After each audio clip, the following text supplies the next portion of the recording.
Oke, selamat malam teman-teman semuanya. Minca coba ulang lagi ya. Ini tes suara. Suaraku clear nggak ya? Sambil tadi ngecek suara kresek-kreseknya itu dari mana. Sambil kita invite ulang dan Minca tulis lagi judulnya ya. Sorry tadi kita putus dulu. So far suaraku gimana ya teman-teman ya? The Fed dan IHSG. IHSG. Clear ya suaraku ya? Oke, kita coba undang Kak Niki dan Kak Krisna. Oke, sebentar ya. Sama Kak Krisna. Kak Krisna. Nah, Hadir. ini oke. Udah clear suara saya udah clear belum? Oke, aman. Oke, aman. Sejauh ini aman. Nanti Mas Krisna masuk kita coba cek. Nah, ini dia. Mas Krisna, Bagus ya, clear ya. suaranya masih gema nggak Mas Krisna? Enggak harusnya. Hmm. Enggak, bagus. Oke, udah oke ya teman-teman Udah ya. oke. Jadi langsung aja tanya-tanya Krisna aja, udah langsung. Oke, tadi Seperti biasa, Kak Friska, pertanyaan sulit tolong ke narsum yang sebelah. oke. Siap. Tadi pertanyaan pertamaku apa ya? Kondisi pasar modal saat ini gimana ini Mas Krisna? Di kalangan para analis. Ya, selamat malam semuanya ya. Sebetulnya saya sama Panik itu udah mirip-mirip lah, sama-sama panjang di market ini. Eh, Ketemu beliau tuh tahun 2000 di Sarijaya ya. Jadi sama-sama sudah eh, satu perusahaan di Sarijaya. Jadi sebetulnya udah sama ininya nih, sama senioran. Jadi pertanyaan yang sulit bisa dibagi ke Paniki juga nanti.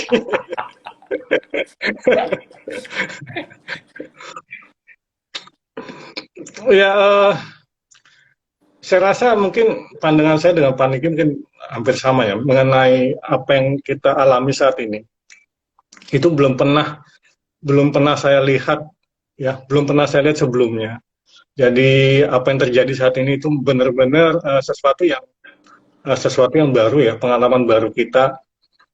Dan memang ya begitulah pasar modal ya. Jadi kalau kita di market itu kayaknya kita belajar terus gitu. Nggak pernah jadi master di satu hal terus jadi itu hal yang sama itu akan berlaku untuk seterusnya, enggak. Itu semua selalu berubah, dinamis ya. Jadi apa yang kita lihat sekarang ini buat saya dan saya rasa juga buat semua orang itu sesuatu yang baru, di mana apa yang kita pelajari, apa yang kita dapatkan dari pengalaman kita selama ini, ya kayaknya kita mesti adjust lagi gitu, karena terutama sekali dengan adanya kemajuan teknologi ini, itu benar-benar uh, hampir membuat kita itu uh, ya harus harus belajar lagi gitu. Kita harus jadi apa namanya, harus jadi pemula lagi. Tapi yang tidak pernah berubah dari investasi di pasar modal ini tetap saja dalam hal misalnya cara kita menjaga diri kita dari potensi risiko ya, itu tidak pernah berubah dari dulu. Apapun ancaman risikonya, tapi cara kita untuk menjaga diri kita, melindungi aset kita dari potensi risiko dari penurunan aset itu tidak pernah berubah. Hanya yang berubah itu faktornya aja, faktor pemicunya gitu. Jadi kalau malam ini kita mau coba bahas tapering, ya tapering satu hal ya. Tapering satu hal yang mungkin memang dalam sepekan terakhir, terutama sekali ini sejak kemarin The Fed itu melakukan mengumumkan ya apa yang menjadi catatan mereka dalam FOMC meeting terakhir, bahwa diketahui yang waktu di FOMC-nya itu nggak disebutin ya, baru pada saat catatan Fed minutes-nya diketahui kemungkinan mereka akan melakukan tapering tahun ini juga. Padahal sebelum-sebelumnya kan mereka bilang ya mungkin tidak akan dalam waktu dekat. Karena apa? Karena ya namanya pandemi ini kelihatannya masih akan panjang, kemudian masih apalagi sekarang kayaknya Amerika mulai masuk gelombang ketiga gitu ya. Mulai masuk gelombang ketiga pandemi, ya kita sebenarnya masih bertanya-tanya gitu. Masih bertanya-tanya apa benar sih The Fed mau tapering tahun ini juga gitu. Saya juga agak nggak yakin, tapi ya kalau dilihat dari posisi The Fed memang cukup sulit ya. Maksudnya mereka tuh mengalami ekspansi ya dalam bahasa awamnya mereka menyetak uang itu tidak pernah sebesar ini sepanjang sejarah mereka, dan bahkan dari hasil cetak uang mereka dari krisis tahun 2008 pun itu sebetulnya belum selesai juga ini apa namanya penyesuaiannya kembali ke kondisi normalnya, dan mereka harus nyetak uang lagi di krisis sekarang gitu. Jadi mereka ya hanya tunggu waktu, maksudnya tapering itu keniscayaan, tinggal masalah waktu kapan gitu kan, kapan. Nah, mungkin apa namanya, sekilas seperti itu ya. Nah, kalau kita mau bandingin nih misalnya mau kita bandingin dengan, saya ngeloncat nggak nih ya, kalau saya mau bandingin dengan tahun 2013 waktu The Fed melakukan tapering? Enggak ya, nggak apa-apa ya. Bebas, Nggak apa-apa, bebas. nggak apa-apa. Bebas ya. Waktu tahun 2013 ketika mereka melakukan tapering dari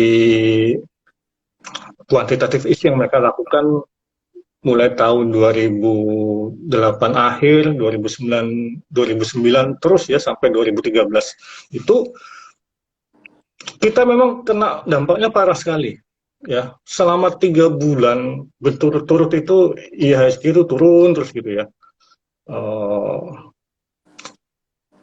Itu karena ya waktu itu memang IHSG kita lagi naik ya, habis naik kan, habis recovery dari krisis 2008 tuh kita dari 2009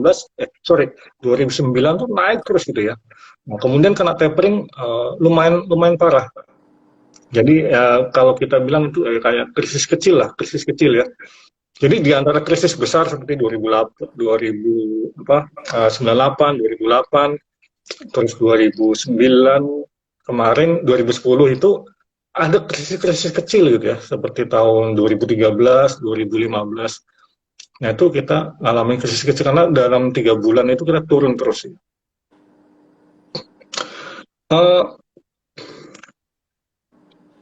Kali ini sebenarnya kita IHSG juga sedang dalam kondisi yang bagus-bagus amat ya. Maksudnya kalau kita lihat dari posisi saham-saham big caps-nya, misalnya saham-saham tradisional nih kita ngomong, itu udah banyak saham yang memang sudah terpuruk gitu ya. Kalau harus turun lagi, saya nggak tahu mau saham apa lagi yang mau diturunin gitu.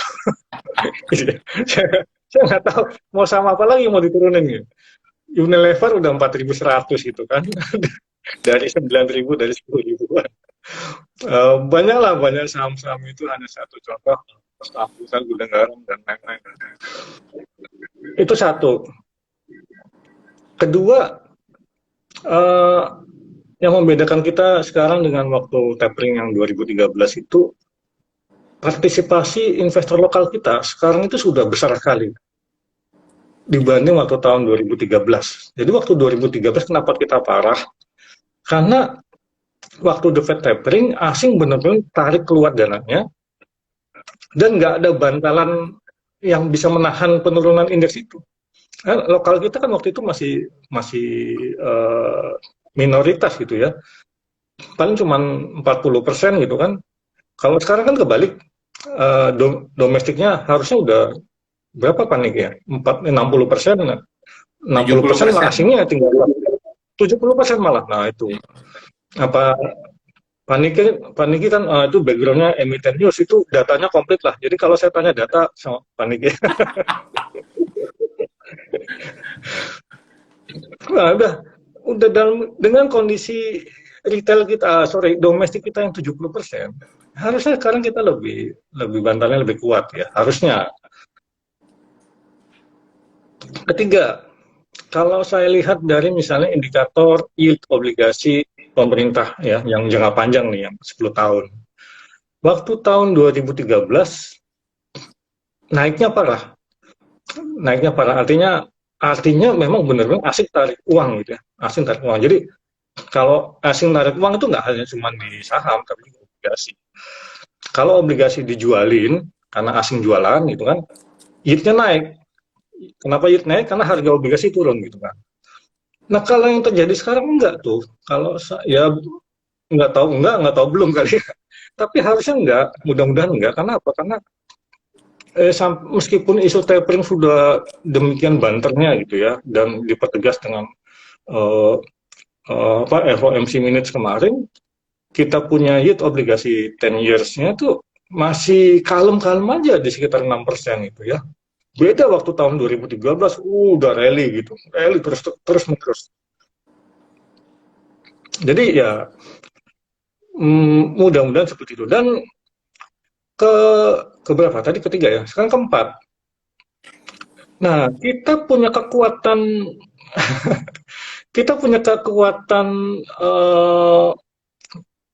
kekuatan baru, terutama dari saham-saham yang orang bilang sekarang saham-saham ekonomi baru ya. Itu kan sekarang lagi demam, lagi booming. Bisa jadi itu bantalan tambahan di samping dari kekuatan investor domestik kita. Jadi itu bisa jadi kekuatan penyeimbang. Ya, yang sekarang kita udah rasakan sebenarnya. Kalau coba kita lihat ya, IHSG sebetulnya itu kan nggak parah-parah amat, 6 ribuan. Maksudnya segitu isu tapering segitu banternya.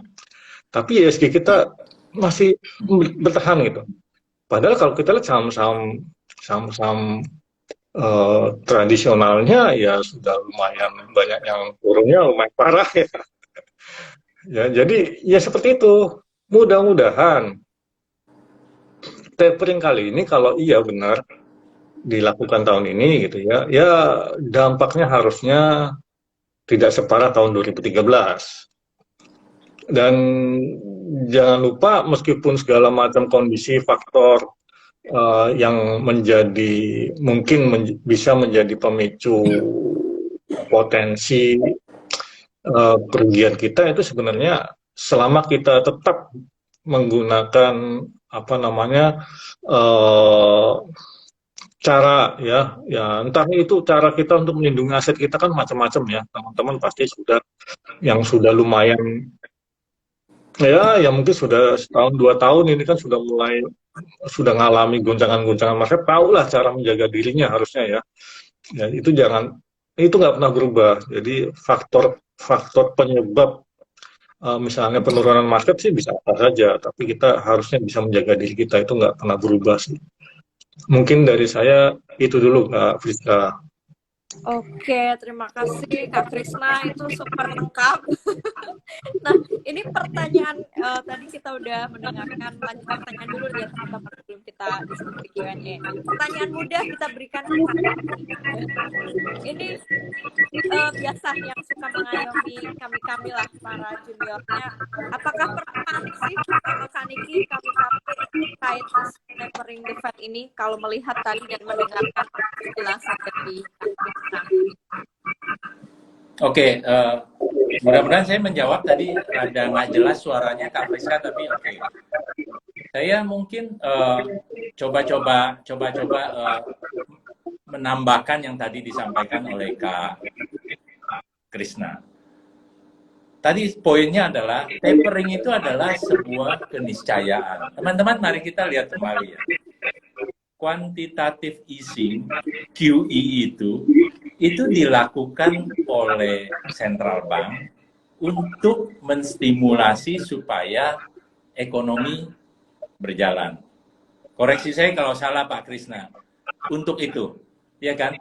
Kan pada kondisi krisis, central bank mengambil inisiatif Amerika melakukan QE itu, memompa uang ke pasar supaya ekonomi terus tetap bergerak seperti itu. Lawan daripada QE adalah tapering. Tidak bisa tidak. Kenapa? Kalau QE dibiarkan terus-menerus akan terjadi hyperinflasi, hiperinflasi seperti itu. Jadi tapering itu adalah sebuah keniscayaan. Saya ngutip kata-katanya Kak Krisna. Oke, itu justru bagus. Tapering itu sebenarnya bagus. Kenapa dilakukan tapering? Justru karena ada optimisme bahwa krisis sudah pelan-pelan bisa diatasi atau sudah pelan-pelan berlalu. Betul nggak Kak Krisna? Sebenarnya tapering itu dilakukan untuk menarik kembali uang yang terlalu banyak di pasar supaya tidak terjadi inflasi, bubble, dan lain-lain. Jadi kenapa kita malah horor dengan yang namanya tapering? Tapering itu adalah lawannya daripada QE. Cerita selanjutnya, episode selanjutnya daripada QE. Setelah QE, baru dilakukan tapering. Sekali lagi, tapering adalah indikasi bagus bahwa krisis sudah pelan-pelan mulai mereda. Oke? Memang dalam jangka pendek, balik lagi, jangka pendek selalu ada kepanikan. Pasar, kita ngalamin lah. Pasar selalu overreact terhadap segala sesuatu. Iya kan? Kalau kita bicara sejarah yang tadi 2008, 2013 dilakukan tapering itu, betul, pada saat itu terjadi kepanikan. Tadi kalau Kak Krisna bilang 3 bulan terjadi kepanikan juga di pasar Indonesia, ayolah, cuma 3 bulan kok. Iya kan? Cuma 3 bulan sejak Central Bank memompa uang 2008 sampai 2013, 5 tahun, mulai tapering dan terjadi kepanikan di pasar. Di Amerika juga sama, hanya hitungan bulan dan kemudian pasar kemudian reda, tenang kembali dan malah akhirnya recover seperti itu. Jadi mari melihat secara optimis. Investor mah selalu optimis, mikirnya selalu positif. Selalu positif. Balik lagi kan kita bicara jangka panjang. Saya mau ke sana lagi. Kalau bicara jangka panjang, balik lagi kepanikan itu terjadi hanya untuk konteks jangka pendek. Pelaku-pelaku yang memang mungkin orientasinya lebih ke jangka pendek. Iya kan? Nggak mungkin tapering itu sesuatu yang horor hanya untuk membuat pasar jadi ketakutan seperti itu. Ya, jadi sekali lagi kita ingat kenapa ada tapering, kenapa ada QE, dan kenapa tapering itu dilakukan. Gitu loh. Pasar yang kadang-kadang tidak rasional. Jadi kita nggak boleh nggak rasional juga. Mungkin itu tambahan saya mengisi yang tadi Kak Krisna sudah sampaikan di depan. Oke, siap. Nangkep poinnya. Semoga teman-teman juga nangkep poinnya nih. Nah, balik ke Mas Krisna, tadi sempat, karena di sini kebanyakan nyubi mungkin masih di bawah 1 tahun investasinya. Jadi mungkin boleh kasih sedikit tips gitu, misal untuk yang jangka pendek menengah, ini mereka yang mau melindungi aset di saat pasar yang sedang fluktuatif sekarang, gimana sederhananya Mas Krisna?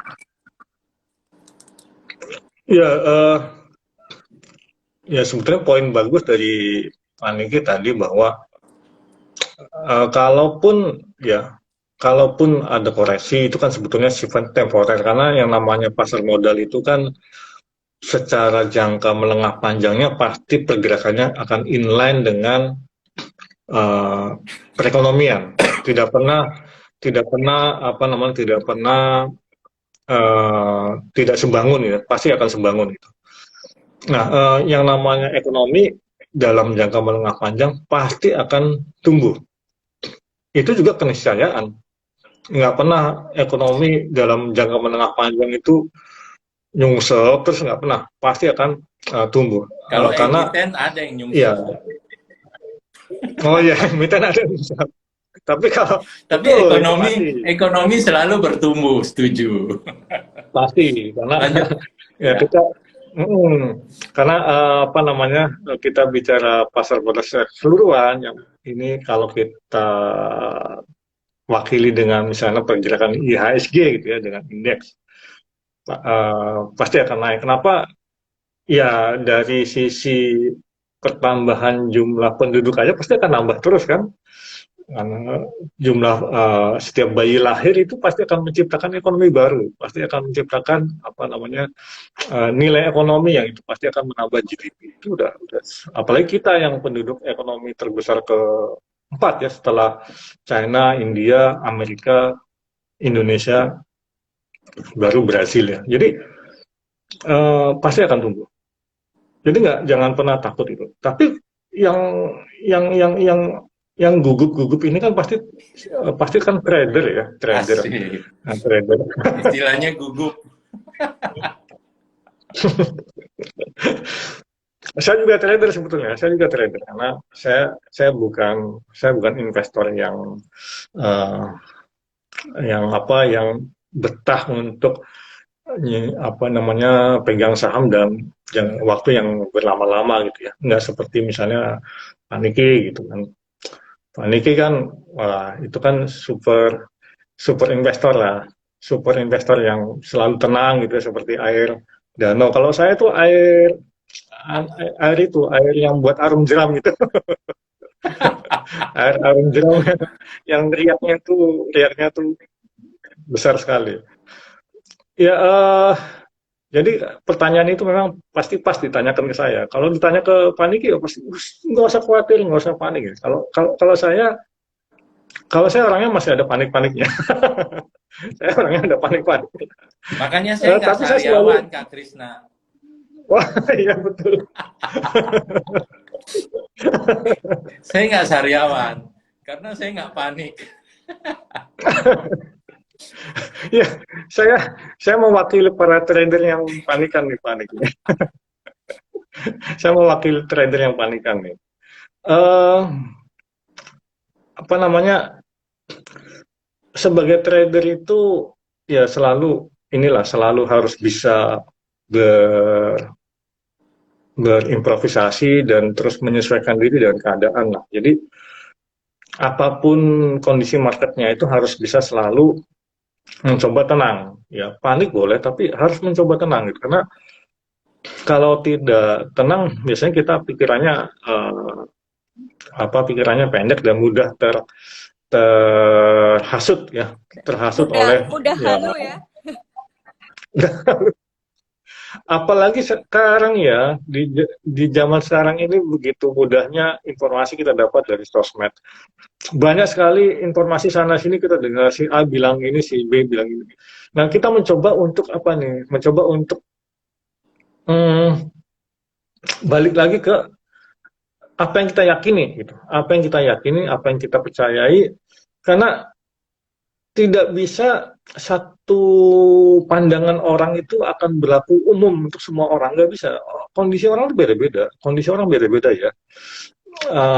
Misalnya dari sisi besar kecilnya aset kita, kalau nilai investasi kita di saham ini misalnya kecil gitu ya, ya ngapain panik gitu kan, ngapain takut gitu. Kalau investasinya besar dan itu misalnya uangnya bukan uang dingin, nah itu mungkin perlu lebih waspada gitu kan. Nah, eh, jadi harus kembali ke keyakinan kita lagi, jangan terlalu ambil pusing dengan apa yang terjadi dan apa kata orang. Kita harus yakin dengan apa yang kita yakini gitu. Kita harus punya prinsip, kita harus punya cara, menemukan cara untuk bisa gimana caranya ya kita bisa survive gitu, kita harus bisa bertahan.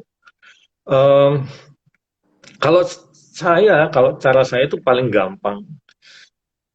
Ya, saya tuh pokoknya kalau dalam kondisi market sulit ya sudah paling gampang udah nggak megang saham aja gitu, udah nggak pusing. Ya, paling gampang gitu. Ya kalau dipikir-pikir gini ya, teman-teman semua yang di bawah 1 tahun pasti akan ngerasain nih misalnya. Wah kemarin waktu tahun 2020 ya, terutama di semester kedua, itu kan kayaknya nyari uang dari market gampang banget kan? Ya kan gampang banget kan? Orang kayak nebar jala aja gitu, nebar jala sembarangan pasti dapat ikan. Kalau sekarang kan enggak gitu kan? Sekarang sangat selektif dan apalagi apa namanya? Kalau kita masih sulit untuk bisa bisa berubah, misalnya kita masih terus memegang teguh dengan saham-saham yang selama ini kita kita terbiasa dengan saham-saham tersebut yang sekarang justru lagi turun terus gitu ya. Itu pasti kita akan ngalamin kesulitan gitu. Nah sekarang dalam 1 tahun ya, pengalaman saya nih dalam 1 tahun, biasanya ada masa-masa kita mudah, ada masa-masa kita sulit. Di dalam masa-masa sulit ya sudah kita coba apa namanya, kita coba menahan diri aja gitu. Kita tahan diri, kita jangan paksakan diri kita untuk bisa harus selalu bisa apa namanya, dapat cuan dari market dalam kondisi seperti apapun. Nggak ada ceritanya dalam kondisi susah ya udah kita coba diem aja dulu, kita coba atau perkecil gitu ya, perkecil eh, apa namanya, dana trading kita misalnya seperti itu. Nanti dalam masa-masa kita akan ada masa-masanya kita akan mudah lagi gitu untuk mencari cuan gitu ya. Nah itu kita bisa bisa full power lagi gitu. Itu cara paling mudah kalau menurut saya sih. Ya, saya lakukan seperti itu misalnya. Ya, jadi itu A- mungkin salah satu tips dari saya deh. Ada yang lebih mudah, Kak. Jadi Apa itu? investor. Investasi jangka panjang. Itu jauh lebih mudah. Seperti itu. Tadi kan ini lagi membandingkan antara trader dengan investor seperti itu. Iya kan? Benar, Betul. Kak Friska pasti udah baca si Asep yang apes itu gitu loh. Iya. Dia nggak peduli dari 2008 waktu yang tadi kita bicara krisis seperti itu. Dia nggak peduli, dia terus membeli saham secara berkala dan lain-lain. Walaupun market waktu itu mungkin lagi minus, 2013 ada tapering yang tadi disampaikan di awal, tapi dia tetap misalnya membeli saham dan lain-lain. Ya kan? Akhirnya ya itu. Jadi ya memang itu adalah konsekuensi dari pilihan. Tadi Kak Krisna bilang, ya saya setuju banget.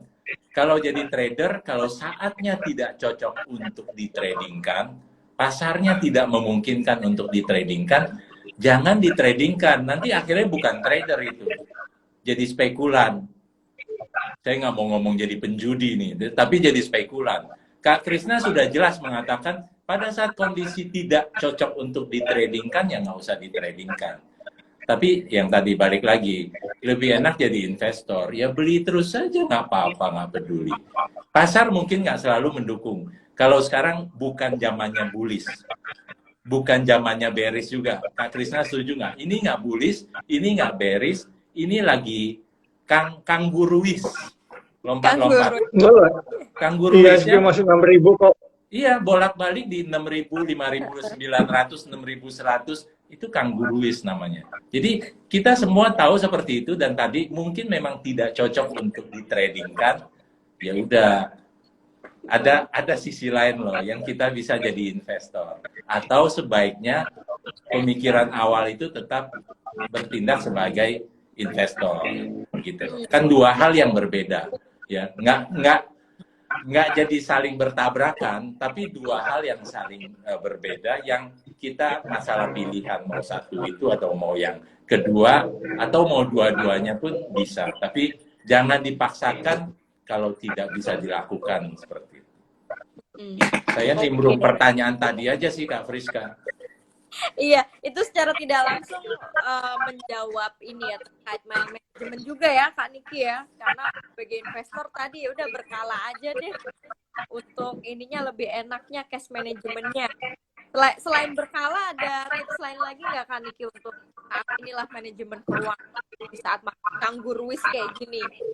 Kita tadi di awal sudah disampaikan juga oleh Kak Krisna, perekonomian bagaimanapun ceritanya selalu akan bertumbuh. Nggak ada namanya perekonomian yang tidak bertumbuh.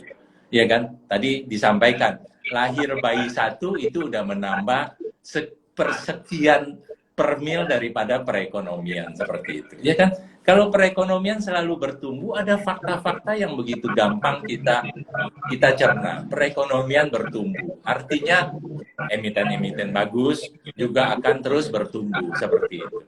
Jadi apa yang kita tidak bisa harapkan sih dari perekonomian, dari emiten-emiten bagus untuk kita berinvestasi di perusahaan-perusahaan atau saham-saham seperti itu.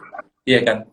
Jadi pilihan yang sangat mudah selama pemikiran kita dari awal sudah clear, ya kan?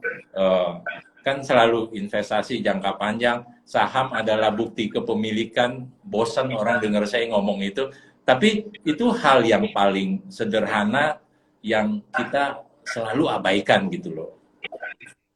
Ya datanya begitu, faktanya begitu, grafiknya juga begitu, gitu loh. Kenapa kita mengabaikan hal itu dengan mencari atau tidak memanfaatkan sisi itu? Saya nggak mau mengatakan hal lain lah, tapi kenapa kita nggak manfaatkan opportunity yang sedemikian besar dari data, dari fakta, dari sejarah yang tidak mungkin tidak. Keniscayaan, saya balik lagi, kata-katanya Kak Krisna hari ini bagus semua nih. Keniscayaan yang kenapa kita abaikan gitu. Oke, malam ini kayaknya kalimat highlightnya keniscayaan nih, cakep ya, keniscayaan yang mungkin bisa kita abaikan. Ini udah ada beberapa pertanyaan yang Mince pilih. Mungkin pertama ini buat Mas dulu nih, sebentar ya, kita tampilin dulu. Mana tadi? Nah, ini ada yang nanya Mas Krisna. Tapering apa bisa buat investor narik modal untuk dipindahin beli dolar?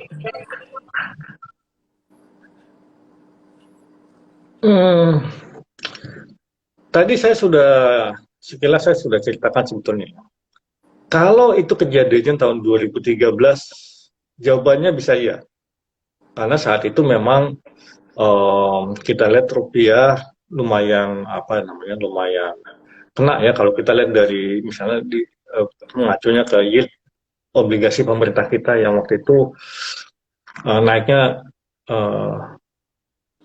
cukup dahsyat ya. Tapi kan kalau tahun ini kayaknya enggak tuh, kayaknya belum ya, atau mungkin enggak juga. Jadi tadi sekilas saya sudah bilang bahwa yield obligasi kita itu masih anteng di 6%-an, nggak naik jadi 7% atau 8%. Jadi kalau balikin ke dolar, iya itu mungkin bisa jadi langkah yang salah gitu ya. Dan lagi pula ngapain ke dolar gitu? Kita kan investor saham gitu ya.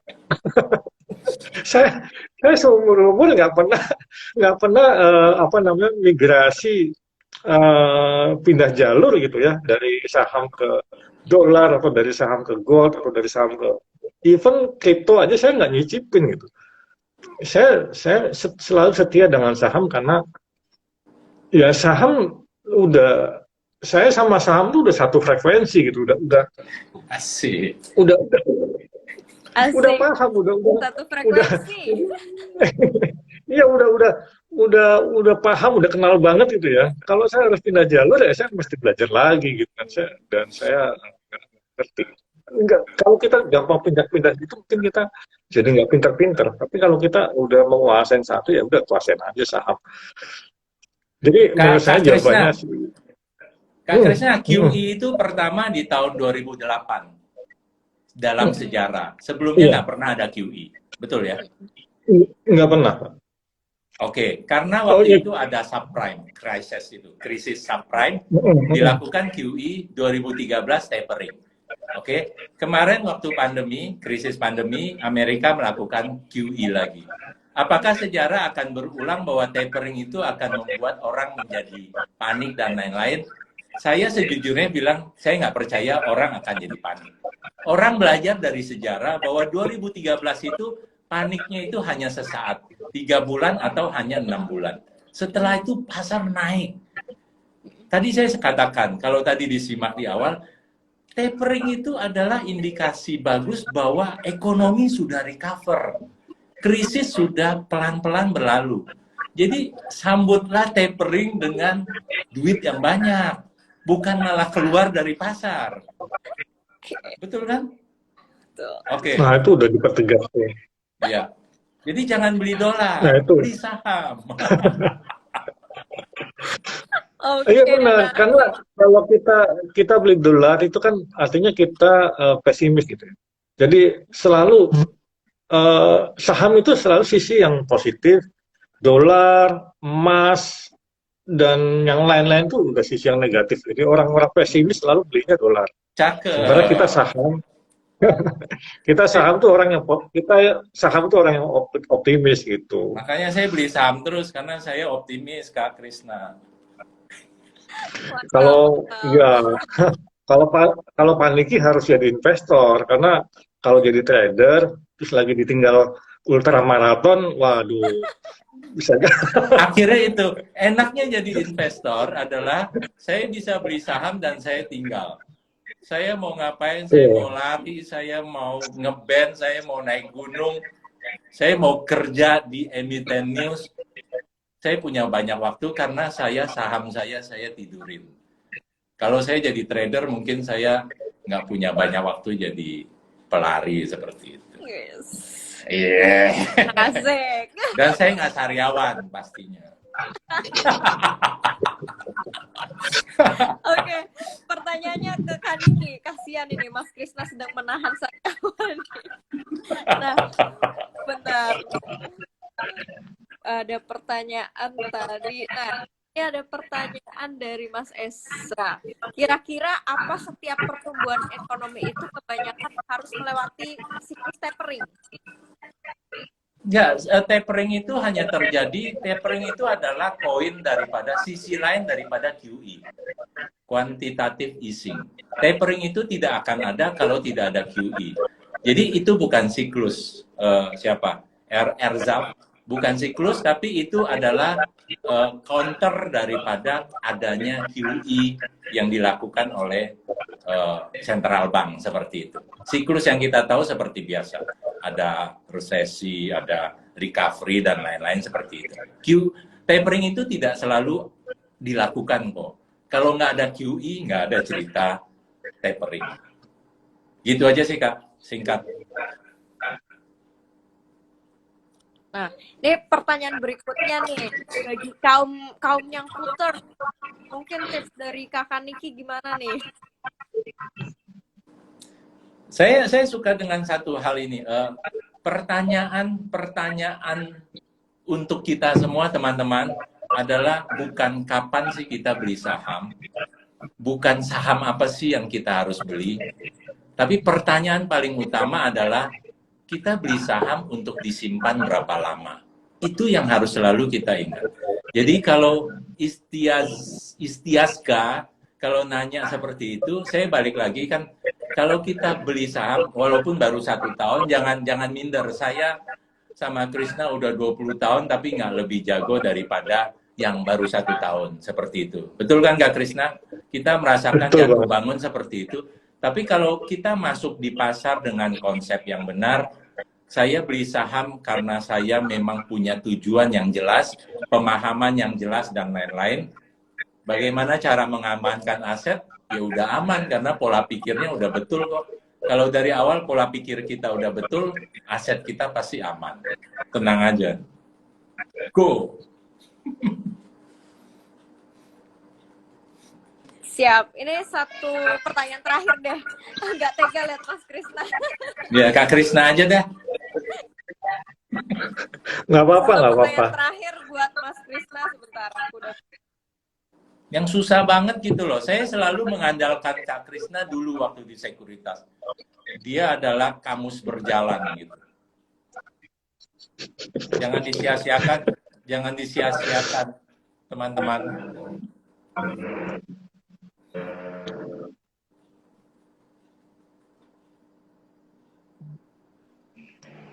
Nah, ini yang kebanyakan ditanyakan nih, sektor keuangan nih, Mas Krisna. Dengan mulainya apa ya, terutama mungkin banking kali ya, disruption digital, bank segala macam kayak gitu, pandangan gimana nih? Sektor keuangan itu masih akan tetap jadi favorit semua orang ya. Karena hampir semua orang nggak pernah bisa lepas dari uang kok. Gampang banget kan. Pasti dalam setiap aktivitas orang itu, aktivitas ekonomi pasti akan berhubungan dengan sektor keuangan. Udah pasti itu. Apa namanya? Jadi pasti akan jadi favorit.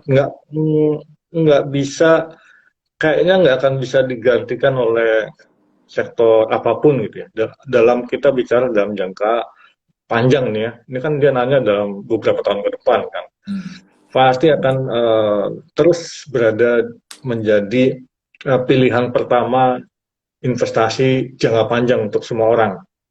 Segala macam sektor yang sekarang sedang hiruk pikuk itu rasanya tidak akan pernah berjalan konsisten dalam jangka panjang. Yang bisa konsisten dalam jangka panjang itu selalu pasti sektor keuangan. Udah pasti sih itu. Jadi apa namanya, tenang aja itu itu selalu positif dan optimis lah. Ya, kalau gitu Kak Krisna pasti punya portofolio jangka panjang di sektor keuangan kalau gitu. Udah pasti, udah pasti. Oke, asik. Siap. Oke. Nah, ini kakak-kakak, kita udah sampai di akhir sesi. Seperti biasa, Mince mau minta closing statement, kesimpulan singkat dari masing nih. KNH dulu mungkin nih, Kak Niki. Karena hari ini bicaranya tapering, kita lebih bicara konteksnya seperti itu. Di awal tadi disampaikan sejarah krisis selalu terjadi kok. Jadi jangan kaget teman-teman yang baru mulai 1 tahun atau 6 bulan atau baru kemarin buka akun, krisis itu selalu terjadi. Selalu terjadi. Jadi jangan kaget dengan segala dinamika yang ada. Apaan sih QE, apaan sih tapering, dan lain-lain. Yang kita harus selalu ingat adalah ekonomi itu selalu bertumbuh. Kalau saham kita, perusahaan kita adalah perusahaan yang bagus, dia tidak mungkin tidak sejalan dengan perekonomian. Semudah itu kok. Jadi investor tuh mudah banget. Udah. Oke, thank you Kak Niki.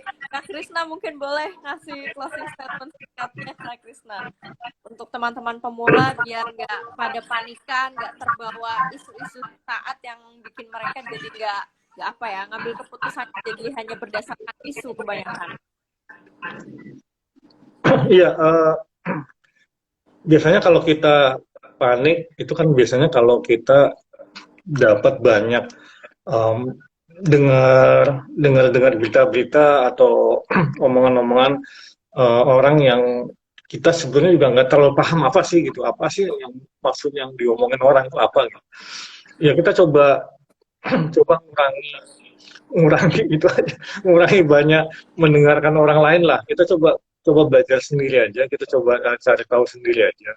Dan apalagi kalau masalah tapering ini sekali lagi itu tadi kan ya, Pak Niki sudah tegas, lugas sekali jawab itu sifatnya sementara dan itu merupakan suatu proses yang memang harus dilakukan dan karena ekonomi kita cenderung sedang menuju ke pemulihan ya, pemulihan. Jadi tidak perlu panik. Kalau memang kita nggak bisa hindari panik, ya kita coba jauhi hal-hal yang menyebabkan kita menjadi panik gitu. Kalau memang yang menyebabkan kita panik adalah karena kita tradingnya kalah dulu gitu ya, ya udah jangan trading dulu, jadi stop dulu. Kalau prinsip saya biasanya gini, saya kan trader itu ya. Prinsip saya tuh kalau indikator atau ya parameter yang mengharuskan saya untuk stop trading itu biasanya gini. Di masa-masa muda kita trading itu kan kita cuan, paling kalah dikit, habis itu cuannya lebih banyak. Tapi kalau kita sudah mulai kalah, cuannya sedikit, terus kalah.